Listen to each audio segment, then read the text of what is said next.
The brachial plexus is a collection of nerve fibers that supply the muscles and skin of the upper limb. We will now discuss the anatomy of the brachial plexus. There are 5 parts of the brachial plexus. These are the roots, the trunks, the divisions, the cords, and the branches. This can be remembered by the mnemonic, rugby teams drink cold blood.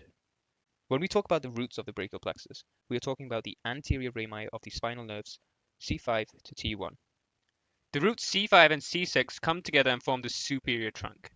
C7 nerve root will give the middle trunk, and C8 and T1 will come together and form the inferior trunk. Each of the trunks will have an anterior and a posterior division. The posterior divisions of all 3 trunks will come together and form the posterior cord. The anterior divisions of the superior and middle trunk will come together and form the lateral cord, and the anterior division of the inferior trunk will form the medial cord. Each of the cords will have terminal branches. The terminal branch of the lateral cord is the musculocutaneous nerve.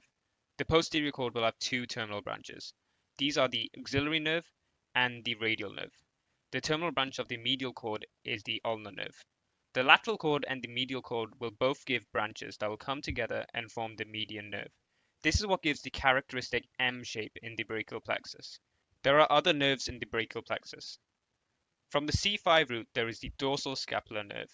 There is also a nerve which has roots from C5, C6, and C7. This is the long thoracic nerve. From the superior trunk, there is a nerve called the suprascapular nerve. Also from the superior trunk, there is a branch called the nerve to subclavius.